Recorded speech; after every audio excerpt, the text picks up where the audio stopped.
आपने देखा होगा जंतर मंतर में अभी एक बेटी ने प्रधानमंत्री जी मोदी जी के प्रति किस प्रकार की अभद्र भाषा का प्रयोग किया था और बाद में उस बेटी की मां, वो बेटी भी अपने शब्दों को वापस लेती है, माफी मांगती है। उसकी माता पिता ने भी इस बात को स्वीकार किया कि उनकी बेटी ने गलत बोला है। आप क्यों अर्बन नक्सलियों के हाथों भारत की वर्तमान पीढ़ी के भविष्य को खराब करना चाहते हैं? मैं पूछना चाहता हूं, कौन ऐसा व्यक्ति है जिसके जीवन में किसी न किसी रूप में, मां के रूप में या बहन के रूप में या पत्नी के रूप में या फिर बेटे के रूप में किसी महिला का संरक्षण उसे न प्राप्त होता हो?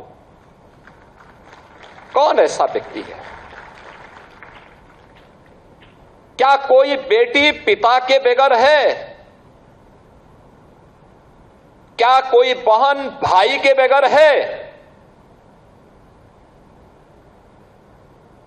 क्या कोई पत्नी पति के बगैर अपने अस्तित्व को मानती है? और क्या कोई मां बेटे के बगैर अपने अस्तित्व को पूर्ण मानती है? अगर मनुस्मृति ने ये बात कही है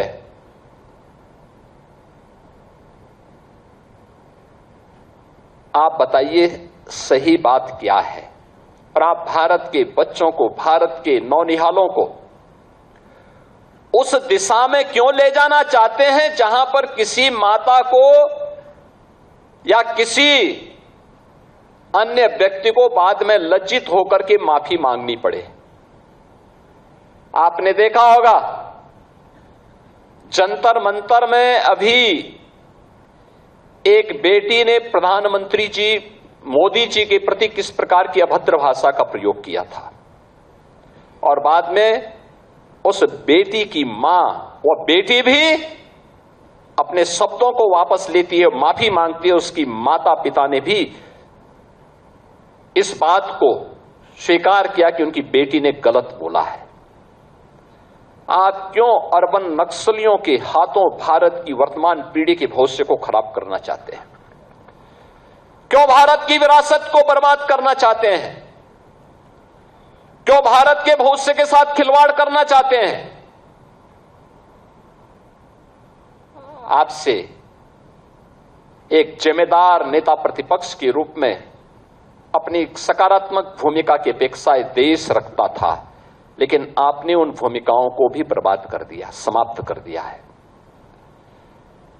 आपने अपनी जिम्मेदारियों से पूरी तरह अपने आप को अलग कर दिया और यही कारण है कि अमेठी, ये रायबरेली इस परिवार को ढोता तो रहा, लेकिन इस क्षेत्र के सामने पहचान का संकट भी इस परिवार ने हमेशा खड़ा किया। यहां के स्मारक के नाम, यहां के संस्थानों के नाम एक परिवार के नाम पर हो जाएं, इनको अच्छा लगता था, लेकिन राणा बेनीमाधव बख्श सिंह जी के नाम पर हो या किसी लालचंद स्वर्णकार के नाम पर हो या किसी